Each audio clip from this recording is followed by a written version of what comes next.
Good morning out there. In there, out there, or maybe you're out there. Just out. We're in here, out here. Scratch, scratch, mosquitoes. Debbie was right here a minute ago. We've had our walk. Here's nose. Welcome to the Sentimentalist. I'm Art. Clifford. Boy. My sister will be returning today, along with her husband, from a time in Spain where they went to a wonderful wedding. After the bride and groom walked outside, it was like the whole city came out. They just wanted to celebrate. And there's wonderful photographs all the way down the main street. Just people jammed together to wave and celebrate the bride and the groom. Wow. Something to be in an unashamed or unself-conscious, I guess. Just let's go have a good time. Let's go celebrate.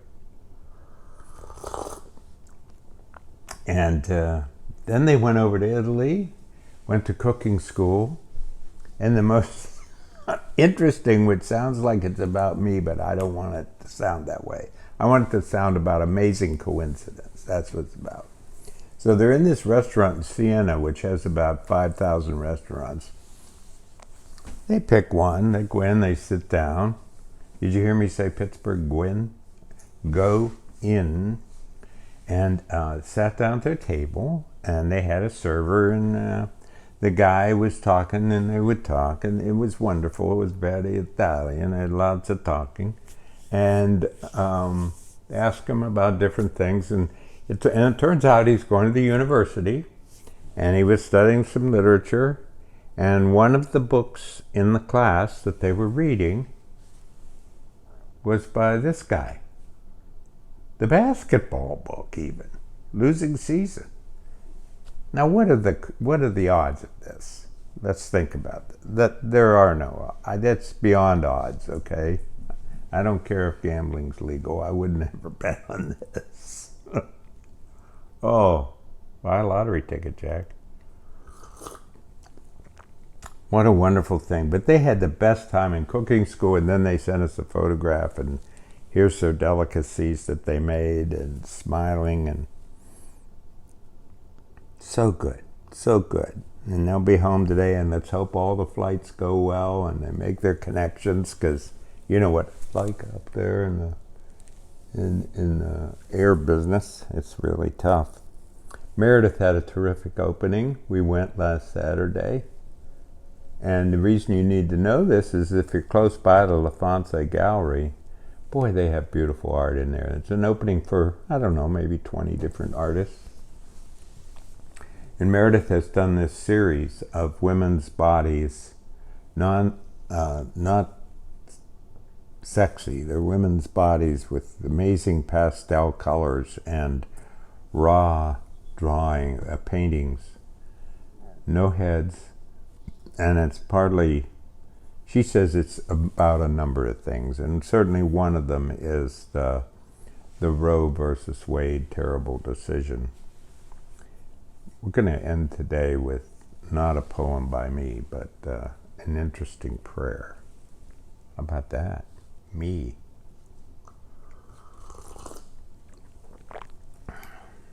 I believe in prayer, but not the way that other people do. No, I shouldn't say. That sounds like every other person. That's not true.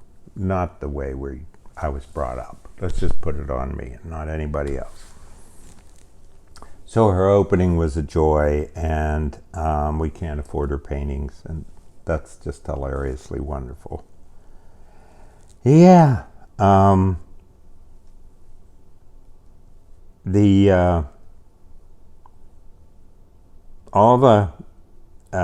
There's a small town paper here, and they have a publisher who is, I don't know if he's a Trumpy or just not really got it together, but he wants no money to go to Ukraine. Ukraine is corrupt, and it should be no money. Now, Ukraine people are being killed by aggression. It's not a conflict. They're just sitting there having their dinner, and all of a sudden they're being killed. So this guy says we should not be helping Ukraine. So there goes our anthology. GF, you made a terrible decision here to have this wonderful anthology called Raw Towns and Busy Griefs. Please get it. It's sold out its first printing. So there'll be a new printing. Please get it, just to give the money to Ukraine. But we're also hearing that the people so appreciate the poems. They're moved by them, touched by them. And the people who wrote them, these are poems from the heart that are have artistic integrity. It's a beautiful anthology, I promise. And I promise to be a salesman for Ukraine too. So anyway, this guy says no money for Ukraine because they're corrupt. Now let's think about this. We don't want to give money to the veterans who are suffering under burns. Now that got changed, thank heavens. But he didn't, But we're corrupt. We're not corrupt. The gas companies, all the gas prices went up and they blamed Biden, and it turns out the gas companies made more money than they have in years. But we're not corrupt. We're not. We care about each other, he said cynically. Quietly cynically. I think you can be cynical on behalf of good, or opposed to hypocrisy, can't you? Yeah. Pastor Sal at the local church here presented once again, he's done it in the past beautifully, about the Jesus's prayer. Remember the Lord's Prayer? Jesus spoke Aramaic, and in Aramaic the prayer's not like it is here. It's not a Father in heaven.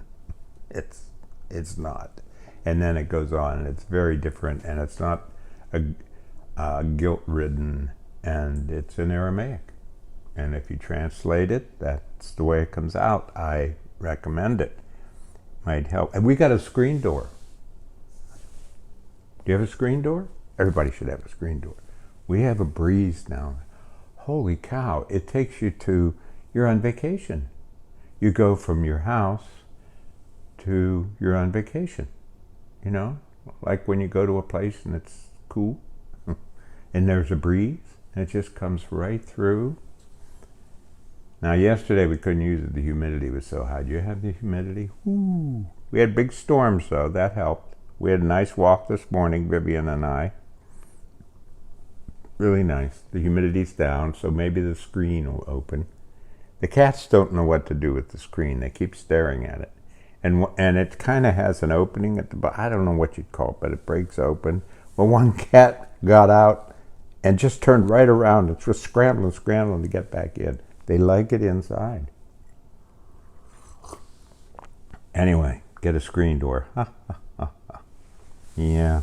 Our dear friend, remember last week I told you about a friend who was harassed? She and her partner. God, I love them. Well, she got hit while riding her bicycle. And she's got all kind of pain in her back and going to see the surgeon today. What next? I told her locust. I mean, come on. Her partner laughed because the dear one who got hit by the driver, and it is the driver's. The driver's sorry. There's just we won't get into it. Anyway, the dear one who got hit is a nurse, and nurses are the worst people to have to take care of.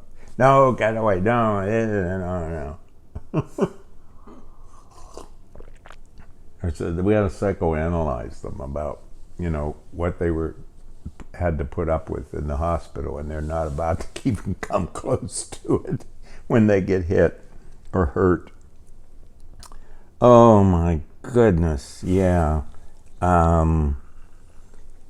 Yeah, I said the thunderstorms. Do you love thunderstorms? I got an email from one of our friends who said, not lightning. Thunder's okay, but not lightning. So we got to get somewhere to get thunder without lightning. Okay, we're going to work on that. Yeah. And I had a fascinating class with it. Remember I told you it's all black women, everyone sexually abused. And we had a wonderful class. And the book that they're reading is by a black poet. And all of a sudden, Tuesday night, somebody brought up this subject and they just went into this big discussion anti the book. And it just opened my eyes. So again, and it was, what were they opposed to? All the poems were about black history and Harriet Tubman and Martin Luther King and all this. And they said two things really rubbed them wrong. One, objectifying women. Every black woman in it, something about their hips or something. And they were just furious. And then the other one was that everything is dark. Now I know that the writer intended to portray the difficulties that African Americans have gone throughout history, that was his point. But their reading was, that makes it look as if they're victims and they hate being, we are not victims. We are not victims. We were persecuted, but we weren't victims. I don't want to be portrayed as a victim. I've been sexually abused. I live in lower income. I'm not a victim. I'm oppressed. I'm put down. I'm in the lower scale. I'm not being helped. But by God, I get up every morning and I do the work and I do the job and I raise my kids and I do it anyway. That's how they feel. Isn't that something? Really something. It was a marvelous conversation. I just let it go and stood back, said, white things that were true. Like, wow, I didn't see this coming, and I never thought, and so you've taught me, and it was wonderful. I mean, we get along so well. And the last thing I'll say that's eye-opening, it was that when the very first night, and I may have mentioned this, they said to me, now don't worry, we've just met. You're going to be uncomfortable with us, but we're perfectly comfortable with you. And I said, wow, well, I mean, we just met. How can that be? Because we learn how to be with white people, but you don't learn how to be with black people. So you go ahead and be uncomfortable. Oh, well, I apologize. Something a little bit different today. Instead of a poem by moi, I want to read this prayer by, and I apologize because I won't pronounce her name correctly. Jane, no, joke. Her first name's Alyssa, but her last name, M-U-E-H-M-E-L, so I'm going to say Mumel. And I apologize if that's not correct. And I want to give a little bio. It's only, Alyssa is a hospital chaplain in Ann Arbor, Michigan. And she went to Calvin University, and she has a Master of Divinity from Western Theological Seminary. And she wrote this, which redefines prayer. And that's why I thought it might be interesting to you. And my phone just told me that we're supposed to be doing this. So I'll turn it off. Parent God, it starts. We are angry, particularly those of us whom you have gifted the ability to form new life inside of us. We are angry that our right to end a pregnancy is no longer protected. Though it can be for many, we know in this world that pregnancy is not always a gift. Don't you hear that all the time? I'm interrupting the prayer. All right. Sorry, wherever. We know that many of us do not want to bring a new life into the world due to our circumstances or simply not being ready. We know that pregnancies do not always survive to be birthed, and sometimes they put our own lives in danger. And we know that even the most sought after and beloved children are born into a suffering world, a world that does not always provide them with what they need to flourish. We're angry. We're angry that the decision not to protect abortion rights will result in suffering and death. We're angry that vulnerable people have been vilified for making the best choice they could in an impossible situation. We are angry that we have to fear what might happen to us if we find ourselves in a pregnancy, which would be an excessive burden or a threat to our own lives. We're especially angry that these tender and difficult decisions are being made on our behalf by people who will never know the intricacies and the struggles of our own lives. We're angry because we're not free and we're not safe. Loving God who gathers your people like chicks under a mother hen's wings, may you hold us in our rage, our sadness, and our fear. Strengthen those who are fighting to keep abortion safe and accessible. Protect the marginalized who will be affected by lack of access to necessary medical care. May you empower us with your Spirit to make this world a place that's safe and whole for all. Amen. I say namaste. Shalom.